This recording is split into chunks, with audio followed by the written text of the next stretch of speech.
বৃহস্পতিবার রাজ্যপাল সিভি আনন্দ বোসের সঙ্গে দেখা করতে শিলিগুড়ির স্টেট গেস্ট হাউসে এলেন দার্জিলিংয়ের সাংসদ রাজু বিস্ত। সঙ্গে ছিলেন দার্জিলিং ও কালিম্পংয়ের গোর্খা জোটের 8টি রাজনৈতিক দলের প্রতিনিধিরা। রাজ্যপালের সঙ্গে দেখা করে বৈঠক করেন তারা। বৈঠকে মূলত আসন্ন পঞ্চায়েত নির্বাচন নিয়ে আলোচনা হয়। ভোট পূর্বে যেভাবে হিংসা ও মৃত্যুর ঘটনা ঘটছে সেদিকে নজর রেখে প্রত্যেক বুথে কেন্দ্রীয় বাহিনীর জন্য রাজ্যপালের কাছে আবেদন জানান সাংসদ Raju Bista.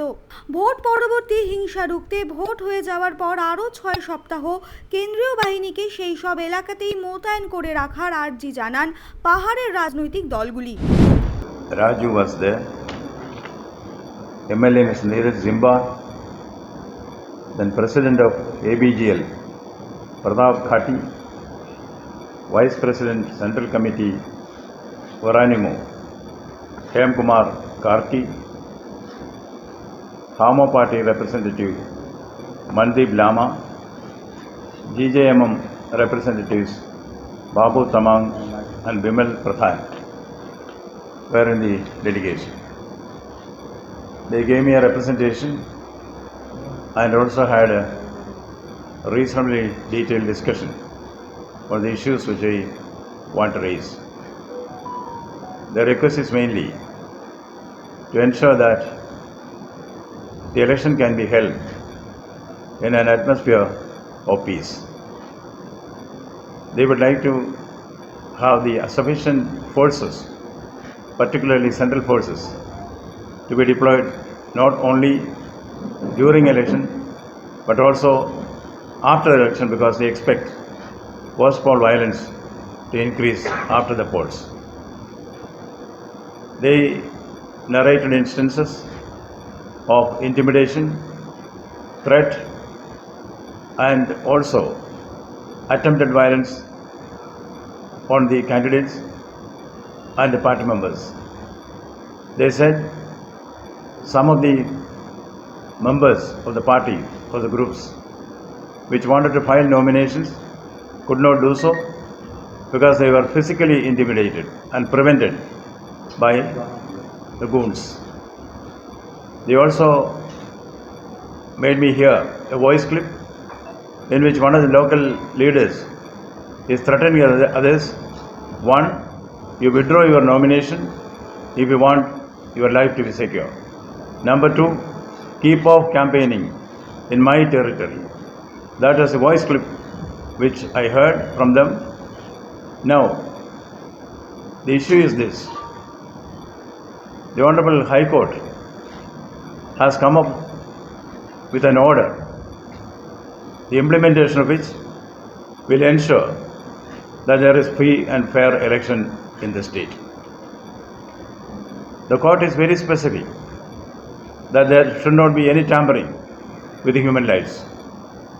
The court also expressed its displeasure in their own words of the preparedness of the election here and also gave governor साहब से हम सबका मिलना हुआ, जिसमें दार्जिलिंग कालिम्पोंग हिल्स के गोरखा अलायंस के करीब 8 पार्टियों के प्रतिनिधि उनके साथ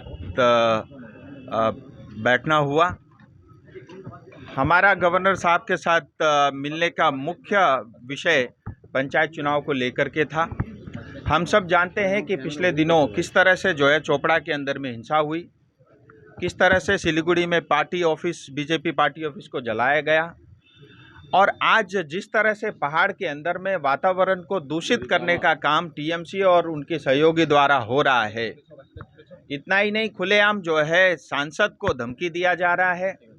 हमारे जो अलायंस पार्टी के जो कैंडिडेट है उनको धमकाया जा रहा है, उनको पैसे का लालच दिया जा रहा है, जो पैसा भ्रष्टाचार से उनके पास है, और नॉमिनेशन जो है वापस करने के लिए जिस तरह की जो है प्रेशर उनके ऊपर बनाया, और आज जो है जिस तरह से खुलेआम पब्लिक को धमकाया जा रहा है कि अगर आप वोट देने जाओगे तो सड़क का पैसा आपको देना पड़ेगा, अगर आप वोट देने जाओगे इसका खामियाजा आपको चुकाना पड़ेगा। इसका मतलब अब पश्चिम बंगाल में लोकतंत्र बचा ही नहीं है, यानी जनता घर से निकल करके वोट कर नहीं सकती, ऐसी स्थिति टीएमसी ने बनाई है।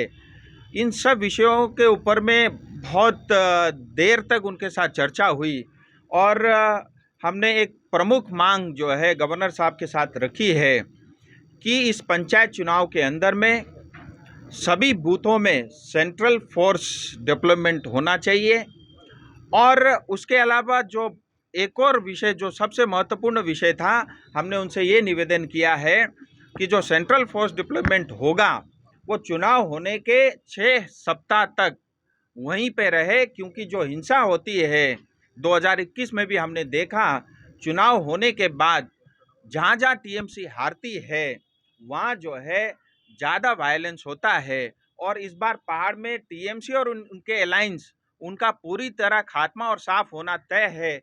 तो हमें ये एक डर और भय है। हम जनता को सुरक्षित वातावरण और सुरक्षा देना चाहते हैं। हम चाहते हैं फ्री एंड फेयर इलेक्शन हो, जिससे जनता घर से निकल करके अपना मत का उपयोग करे और सही उम्मीदवार का चुनाव हो, जिससे वो गांव-गांव में विकास करे। कि पुलिस और प्रशासन वो एक टीएमसी का एक्सटेंडेड कैडर के रूप में काम करती है और वो किसी तरह का जो है उसमें कार्रवाई नहीं करती। मुझे इस बात की खुशी है कि जब मैंने एक कंप्लेन एसपी डीएम से लेकर के चीफ सेक्रेटरी से लेके गवर्नर साहब तक की, तो ऑनरेबल गवर्नर साहब ने उसमें एक्शन लिया, लेकिन बाकी किसी ने अब तक उस पर कोई कार्रवाई नहीं किया। तो ये स्थिति आज पश्चिम बंगाल की है। Bureau report, news Pongo time. Jammu में मेरे घर के पास एक नदी है। हम रोज शाम को जाके 4 लोग पत्थर फेंकते थे। मेरा पत्थर सबसे तेज और सबसे दूर जाता था। वहीं से तो बना मैं फास्ट बॉलर। पड़ोस वाले चाचू कहते थे कि उमरान बेटा कभी बॉल स्लो मत डालना, और कुछ ही दिन में मेरे को अपनी मेहनत और अपनी किस्मत मेन टीम में ले आई। फास्ट मूविंग वर्ल्ड में वही आगे है जिसके पास है स्पीड, जैसे है मेघबाला ब्रॉडबैंड। सही स्पीड सही पहचान। सो अगर कांस्टेंट फास्ट स्पीड चाहिए तो ले आइए Meghbala broadband. Animesh Suzuki, BT road, Agarpara. Motorcycle মানে সুজুকি। মোটরসাইকেল সেল এবং সার্ভিস করানো হয় অত্যাধুনিক যন্ত্রের মাধ্যমে। এখানে অত্যাধুনিক মডেলের বিভিন্ন গাড়ি পাওয়া যায়। পাবেন Suzuki Hayabusa, Suzuki Gixxer, Suzuki Bergman, Suzuki access 125 এবং সাথে সার্ভিস সেন্টারের সমস্ত সুবিধা। আমাদের শাখা আগরপাড়া ব্যারাকপুর ভিআইপি তে। সকলকে সাদর আমন্ত্রণ। ওম সাই ব্যাংকুয়েট অ্যান্ড গেস্ট হাউস। আপনার পরিবারের যে কোনো সামাজিক অনুষ্ঠানের জন্য আসুন ওম সাই ব্যাংকুয়েট অ্যান্ড গেস্ট হাউসে। এই অঞ্চলের সবচেয়ে বড় সেরা ব্যাংকুয়েট। সিজন টাইমের ভিড় এড়াতে এখনই বুকিং করুন। আমাদের ঠিকানা ডাক্তার গোপাল চ্যাটার্জি রোড, সোদপুর, গির্জা। আমাদের যোগাযোগ নম্বর 9051714263।